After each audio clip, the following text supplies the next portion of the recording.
Okay. Hello and welcome to EN4 Newspaper Roundup. I'm Ross Hempseed. I'm Bryce Arthur. I'm John Menzies. And it seems to be the top story of the newspapers today is that Instagram plans to ban graphic images of self-harm on its website.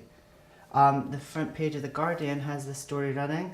It's basically the fact that Instagram has announced that it will ban all graphic self-harm images in the wake of the teen suicide of teenager Molly Russell.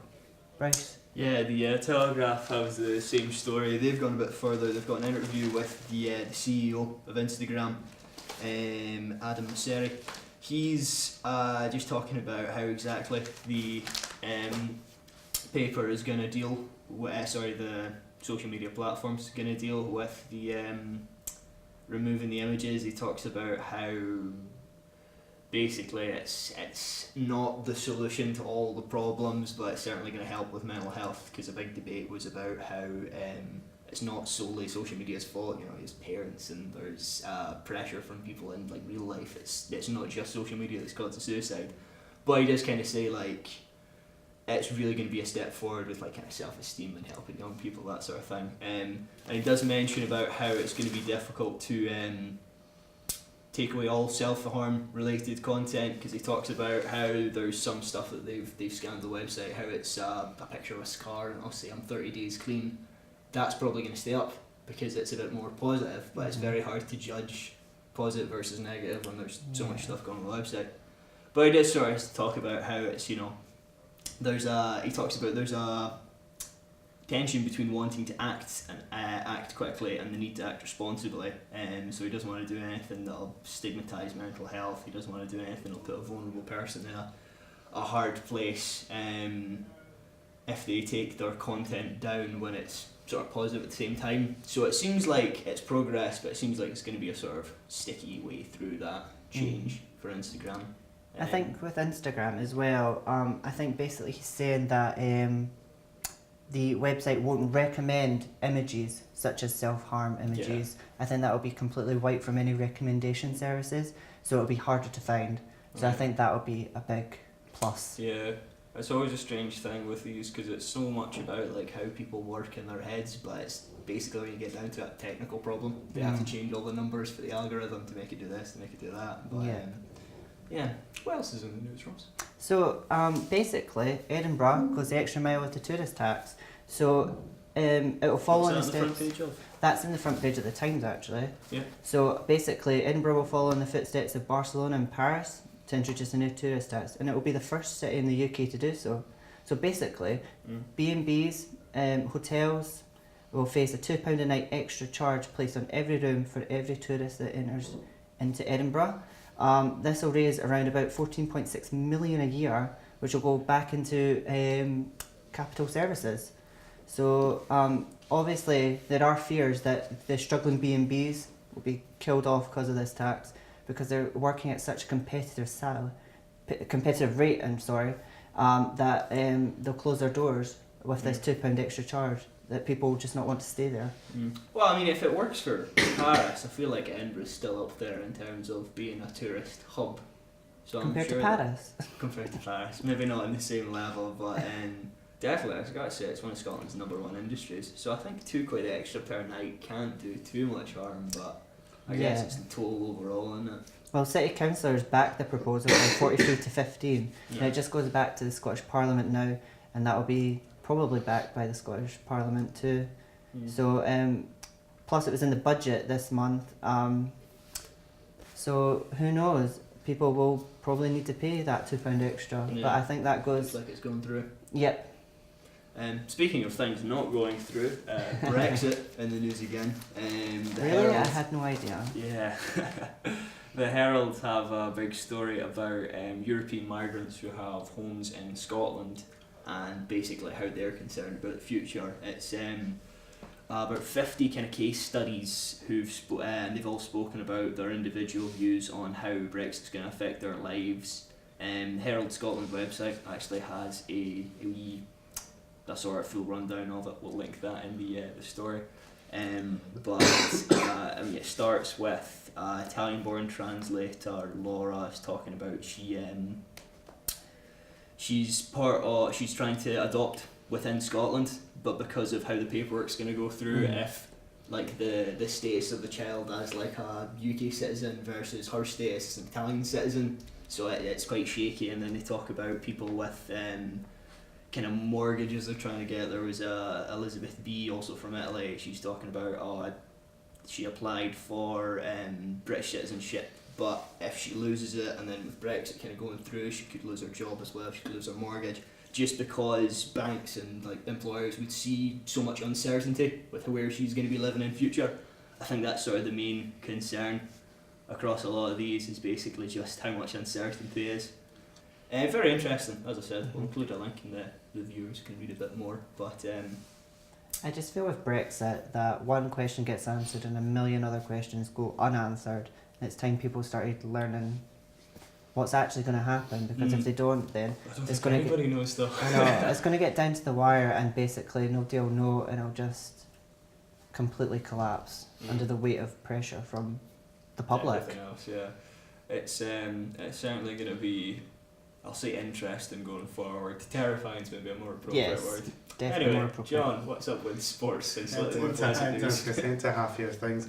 So yeah, in the EN4 News, you've got the Hibs chief executive, Leanne Dempster. She's spoken for the first time since the departure of Neil Lennon. He left the club last week by mutual consent. She's spoken about. She's hit back at people who have said the club are in turmoil because they haven't had a great run of things. Even before Lennon was still at the club, they were doing pretty poor in the league. They're 8th, I think, at the moment. So since he's left, they've won 1 and lost 2. So she's kind of just come out and said that it's a lot of nonsense. The club's in turmoil. She's also hit back at all her own criticism. She's had people in the club as well as her being criticised. She's come out and called that disgraceful, like the flag that they've got. So she's just come out and also the big story. Is she right, or is she just kind of defending the case, do you think? I don't know. I mean, there has been like a fair bit of flack, I guess. It was more to do with the way they handled it. Right. Because obviously Neil Lennon was suspended. I think it was 2 weeks ago today, I think the Friday. Then he wasn't in the dugout for their 3-1 win against St Mirren. Then I think the following Tuesday or something, it was then come out that he'd officially left the club. Right. But because there was also talks about what he'd been suspended for. None of it had been officially confirmed. Hibs didn't say anything in their official statement. He just said that Lennon hadn't left. Right. He hadn't been sacked and he didn't resign. It had just been a mutual. So it's more thing. Everybody's causing rumours. She's just trying to say there's basically. So and I think she's just kind of come out and trying to set the record straight. Also in evening news for Hearts, they're one of their star players, Jake Piazza, who's been out for the past 5 months or so with a foot injury, I believe. He's just come back into the team. He's talking about how he's ready for battle. Right. As he's put in his own words, looking to just come in and just like fight for his place, fight for the team. Talking about how tough it was during his rehabilitation. I think he was told by one of the specialists that he wouldn't play again this season, and he's back. Obviously February season will end up in May, so he's back in essence about 3 or 4 months early. On to the Scotsmen. You've got the Scotland team that was announced yesterday. Obviously one of the big surprises was Blair Kinghorn, who scored a hat-trick in the victory over Italy last weekend. He's been dropped for the game tomorrow against Ireland, in place of Sean Maitland, who I think he was injured for the game last weekend, or he was suspended. Wasn't available anyway. The head coach Gregor Townsend, he was just talking, saying it was a really difficult decision because obviously he's in big form. He had a great man of the match last week. Had a great time, scoring a hat trick, which obviously is pretty difficult to do in rugby. So Townsend talking about just it was a really difficult decision for him. Correct, a wrong decision from the sounds of things. Yeah, definitely. I mean, he justified it by saying it was more.